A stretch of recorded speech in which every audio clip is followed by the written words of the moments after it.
Shri Krishna. Hariom Sharma money tips channel पर आप सभी का स्वागत है।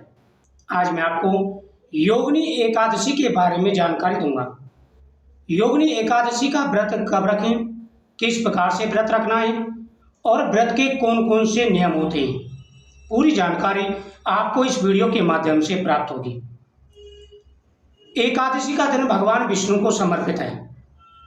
शास्त्रों के हिसाब से कहा गया है कि प्रत्येक व्यक्ति को एकादशी का व्रत अवश्य रखना चाहिए। जो भी एकादशी का व्रत रखते हैं उनसे जाने अनजाने में किए गए पापों का नाश होता है और अंत में मोक्ष की प्राप्ति होती है। एकादशी महीने में 2 बार आती है और जब भी एकादशी आए तो आपको अवश्य ही व्रत रखना चाहिए। एकादशी दोनों समान होती है, चाहे कृष्ण पक्ष की हो या शुक्ल पक्ष की। दोनों एकादशियों का महत्व एक जैसा ही होता है। एकादशी के दिन कुछ नियमों का आपको पालन करना है, जैसे एकादशी के दिन चावल को न खाना। एकादशी के दिन घर में चावल बिल्कुल नहीं बनने चाहिए। दूसरा, एकादशी के दिन आपको झूठ नहीं बोलना है। एकादशी के दिन किसी से लड़ाई झगड़ा ना करें, घर के अंदर वाद विवाद ना करें। इनसे क्या होता है कि हमारे जो तामसिक प्रगति हो जाती है और व्रत खंडित हो जाता है। इन चीज़ों से दूर रखना है। साथ ही आपके घर में तामसिक भोजन कोई भी नहीं बनना चाहिए।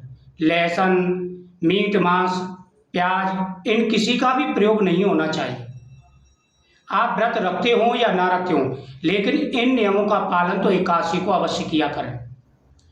एकादशी के दिन आप भगवान विष्णु का पूजन करें, लड्डू गोपाल जी को स्नान कराएं। स्नान कराने के बाद में चंदन का टीका लगाएं।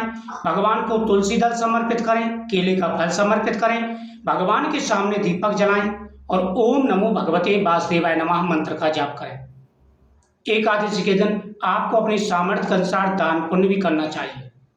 इससे एकादशी के जो पुण्य में और वृद्धि होती है।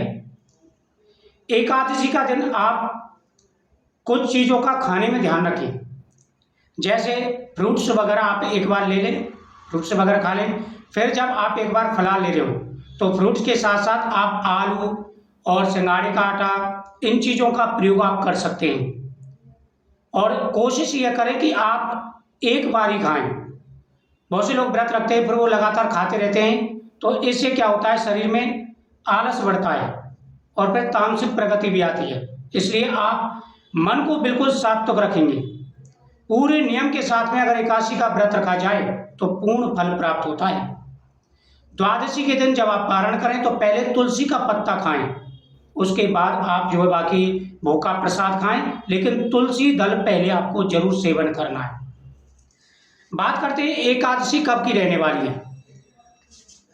एकादशी का जो महत्व है व्रत रखने का, वह कब का रहने वाला है। देखो आपको बता दूं, 21 तारीख को दशमी सुबह 7:19 तक रहेगी। 21 तारीख को सुबह 7:19 तक दशमी रहेगी। उसके बाद में एकादशी प्रारंभ हो जाएगी और एकादशी तिथि का जो है क्षय हो चुका है, क्योंकि जो दशमी के साथ एकादशी हो वो होती है वृद्धा, उसका व्रत नहीं रखा जाता। द्वादशी के साथ एकादशी लगी हो उसे कहते हैं शुद्धा, और उसी को व्रत रखा जाता है। तो दशमी के साथ जो एकादशी है शनिवार को 21 तारीख को, उसका महत्व तो नहीं है और उस दिन व्रत नहीं रखा जाएगा। रखने वाले रख सकते हैं, स्मार्तक वाले, लेकिन व्रत ना रखें क्योंकि दशमी लगी हुई है 7 बजे तक। और एकादशी का जो व्रत है वो द्वादशी में रखा जाएगा 22 जून का, रविवार का।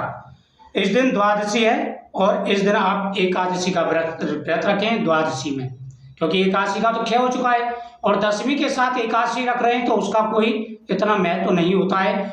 द्वादशी में फिर आप एकादशी का व्रत रख सकते हैं। अगर एकादशी तिथि क्षय हो जाती है तो द्वादशी में व्रत रखते हैं।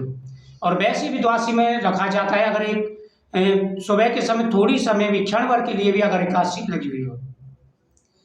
मुझे उम्मीद है आपको ये जानकारी बहुत ही अच्छी लगी होगी। तो इस दिन पितरों की पूजा करें, गौ माता को फल खिला करके आएं, पूरे नियम के साथ में एकादशी का व्रत रखें, आपको बड़ा लाभ मिलेगा। अगर आपको कुछ पूछना है तो कमेंट जरूर करें। जय श्री कृष्ण।